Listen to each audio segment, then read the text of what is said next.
দেখান না, দেখেছেন মালটা এইবার সব হিসাব মিলিছে, খাপে খাপ মমতাজের বাপের মতো মিলে গেল। আজকের প্রসঙ্গ শ্রী শ্রী ওয়াকারানন্দ প্রভুপাদ।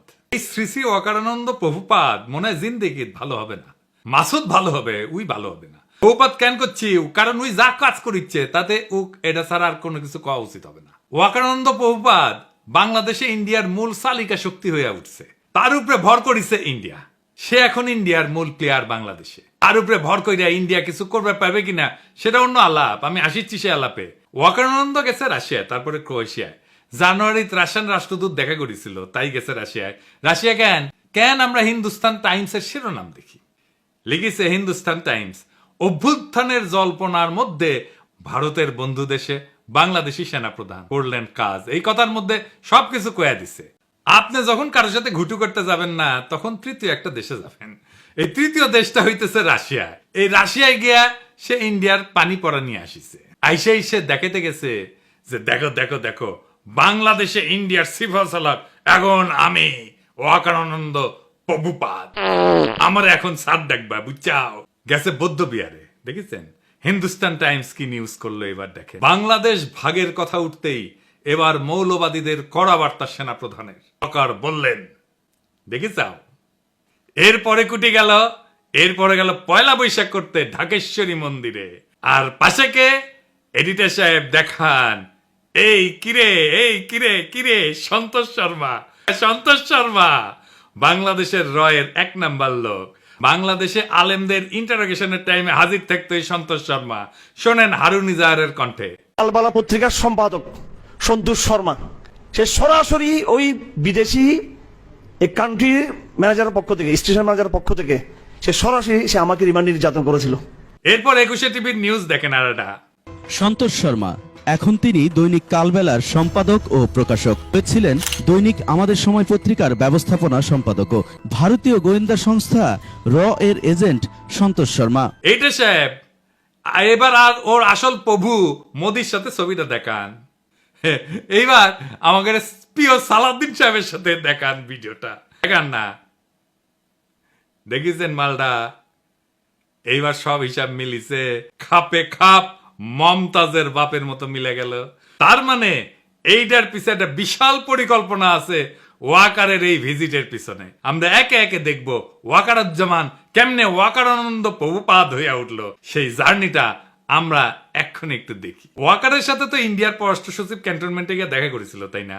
সেনাপ্রধান তো সারাক্ষণ নাকি কথা কইতেছিল নতুন সরকার তৈরির সময় ভারতের সেনাপ্রধানের সাথে, তাই না?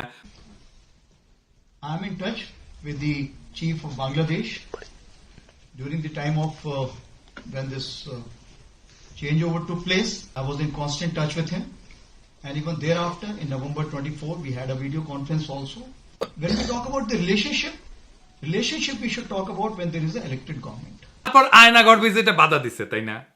600-র বেশি আওয়ামী লীগ দাগিদেরকে ক্যান্টনমেন্টে আশ্রয় দিছে, তারপরে পলায় যেতে সাহায্য করছে। লেফটেন্যান্ট জেনারেল মুজিবকে ক্যান্টনমেন্টে অন্তরীণ অবস্থায় পলায় যেতে সাহায্য করছে। বিডিআর হত্যাকাণ্ডের বিচার আর করা যাবে না কইছে না?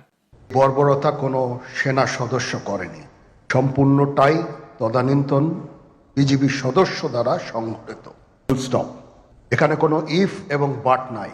পুলিশে শসাইতে গেছে, সারা দেশের মানুষের ঠাপ খেয়ে টানছে। হাজনাত্রেও ধরতে গেছিল, পাবলিকের দিছে ঠাপ, হটিছে পিছে।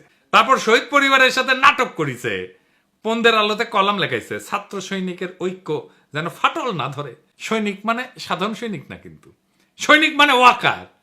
তারপরে সার্জিসরা ম্যানেজ করিছে, ওয়াকার তারে দিয়ে বিবৃতি দেওয়াইছে। তাই সার্জিসের নিয়ে একটা কথা কওয়া দরকার।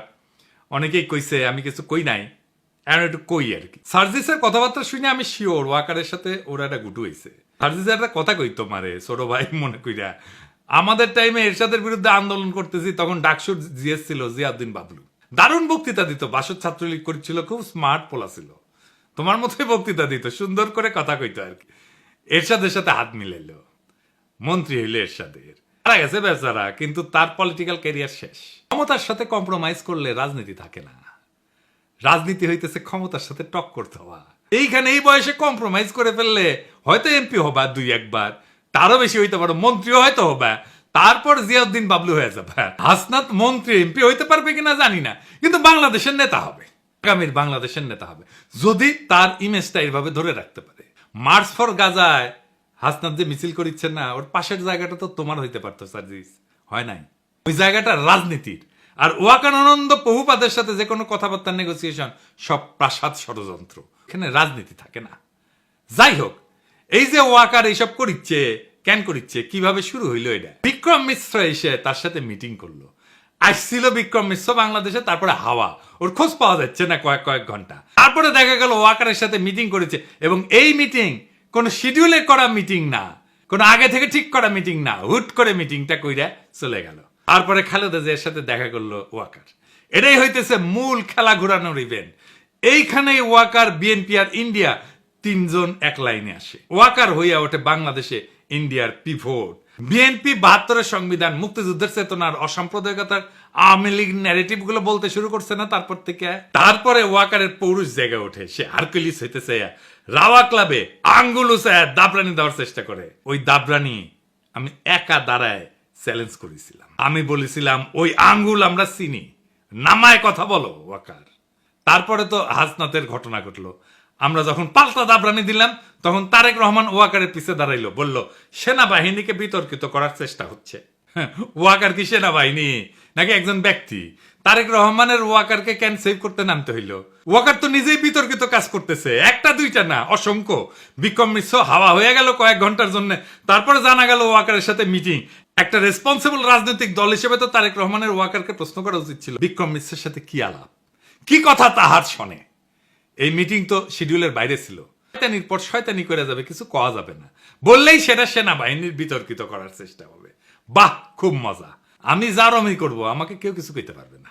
টাইম ম্যাগাজিন তাদের দুনিয়ার সবচাইতে প্রভাবশালী ব্যক্তিত্ব বলে স্বীকৃতি দিছে। মানুষটার লিডারশিপে আমরা সমস্ত ষড়যন্ত্রের জাল ছিন্ন করে আগায় যাব। এই সময়টা একটা বিরল সুযোগ আমাদের রাষ্ট্রকে পুনর্গঠন করার, কিন্তু এই রাজনৈতিক দলগুলা প্রয়োজনে সময় দিচ্ছে না, সাহায্য করতেছে না, তড়িঘড়ি করে নির্বাচন নির্বাচন নির্বাচন কইরা মাথা খারাপ করে দিছে।